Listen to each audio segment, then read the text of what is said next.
Hello, my name is Mike and this is a bike. In our last episode, well, the one before that, one of those other episodes, we got this bike really cheap, dragged it home, and got it fired up and running. We found that it had a terminal on the fuel pump that was grounding out, causing the fuse to blow, and it had a broken fuel fitting. We got it running. We also modified the air cleaner so that it could breathe a little bit better. Went to take it on its maiden voyage, only to find that it had clutch or transmission issues of some kind or another. So in this episode, we're going to tear into it and figure out what it is that is wrong with it. We may have to just simply repair the clutch, or we may end up putting a whole nother engine in it that has the transmission upgrade already completed, which I also showed you in a much more previous episode.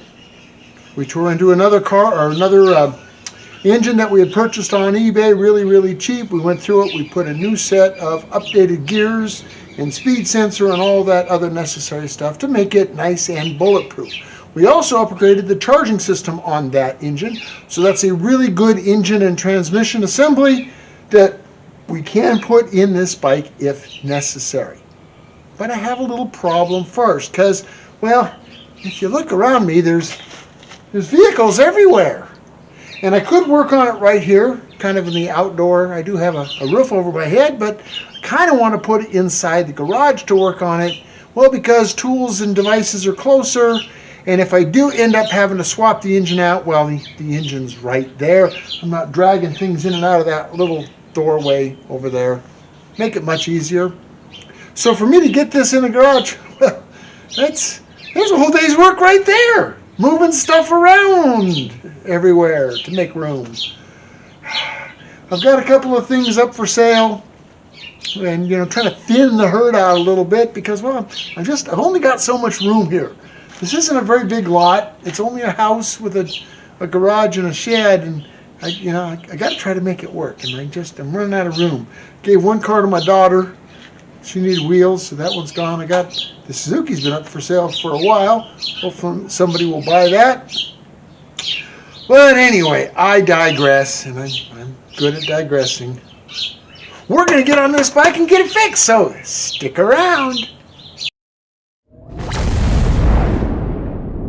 Somewhere in a dusty, dirty back alley in western Arizona, not far from historic Route 66, is an old fart trying to cram a square peg into a round hole. He'll work on anything, just as long as it's got at least 2 cool wheels.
So we're going to use the two-tired method for going into this primary cover.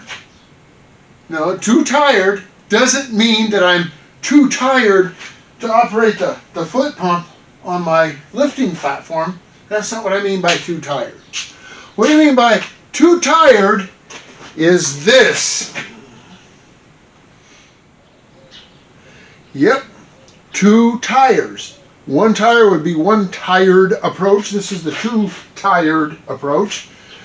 In other words, I'm not going to lift the bike up because, well, if I take the primary off and the bike is still level, then I lose a lot of oil. And I noticed that there was fresh, clean oil on this, so if it doesn't need a complete overhaul, well, I don't want to drain the oil out.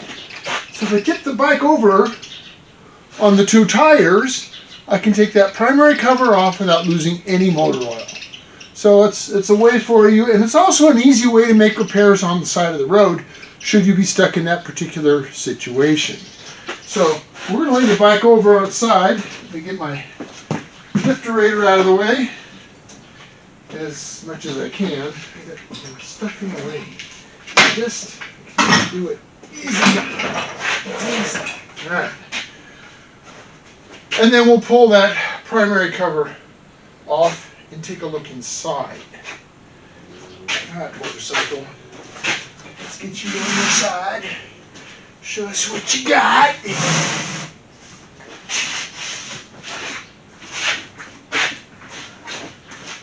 Going over. Kind of counterintuitive, you know, shoving your bike over on its side. A little counterintuitive, but we'll survive. Down she goes. Over. She don't. Whoa. That's good. That'll work. Don't get aggressive with me. Can I have my cart back? Come, go, cart.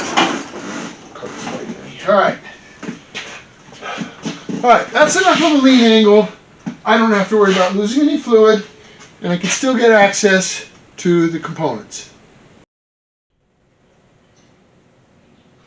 A couple of things I noticed that may be clues to what we're up against. Well, first of all, looking at the clutch lever, it's almost all the way back as far as it goes. And when I pulled on the clutch lever, it didn't really move it far, and there's play in the cable, which means that the cable is not applying tension to this. So the amount of movement that's taken place here is not due to the clutch cable. It's got to be something in the clutch is not quite right.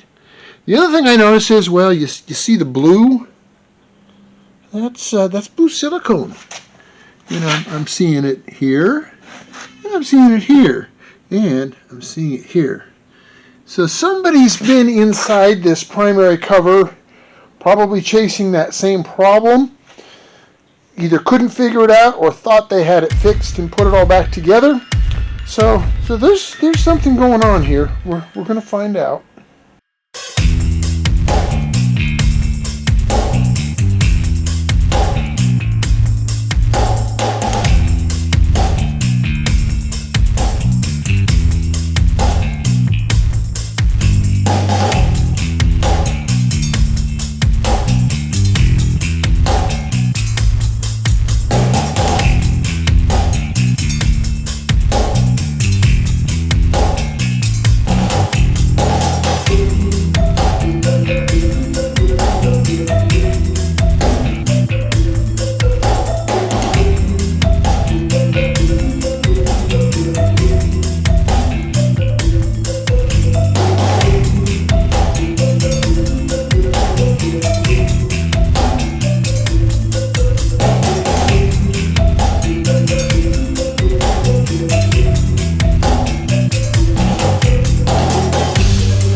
guys, here's the situation. If we look at the star wheel, we can see that resting on this pawl here, we're in one of the gears. We're either in first gear or second gear. That's neutral right there, that kind of shallower one. So we know it's not in neutral, but when we turn the input shaft, well, counter shaft moves, but it does not turn the drive belt. It doesn't turn the bike at all. Which means we have an internal transmission problem of some kind. The only way to repair it is to take the engine out, take the jugs off, split the case, and go inside. And if you guys watched some of my more previous episodes, well, we did all that on the engine sitting on my bench right there. So, at this point, I have two choices. Now, the quickest, most expeditious choice would be to simply install that engine in this bike. Bolt right in. In fact, it's the same model year. It's also a 2000. The main difference is because this came from a regular C bike. The big unveil. Ta-da! Okay, on the C bike, all your covers were chrome, valve covers are chrome, and the edges of the fins are cut so you can see the aluminum. Okay, so it's got a little bit different look. Whereas, of course, on the Sport Cruiser, everything is blacked out. Valve covers are blacked out, side covers are blacked out, and the edges of the fins are painted black. So if I put that engine in, I could put it in the way it stands with all the chrome sparkly stuff. But I kind of like the blacked out on the Sport Cruisers because, well, it makes them a little more distinctive, gives them a little sportier look. I've done kind of I can't even say it. I've done some hybridizing. I had another V92C years ago where I used the chrome covers on the top, but the black covers on the bottom. On this Sport Cruiser, as you can see, I went with the fins that were cut, so you can see the aluminum, but I kept the black covers on the top and on the sides. I happen to like that look the best of all. And I can easily do that. I would just simply take the blacked out covers that came with this bike and put them on that engine. Very, very easy to swap them out. And then put that engine in this bike. So my question to you guys is, do I keep it numbers matching, tear into this, put a new set of gears in it, and keep it original? Or do I go ahead and take the expeditious way, put that engine in, either with or without swapping the chrome covers and the black covers? So what's everybody's opinion? Put some comments down in the comment section. Let me know what you think the best course of action is to take on this bike. Because, well, as it sits, it's not going anywhere. So that engine's coming out, and whether I overhaul that one or not, kind of up to what kind of feedback I get from you guys. Anyway, that's going to do it for this episode. Let me know what you think in the comments section. See you later.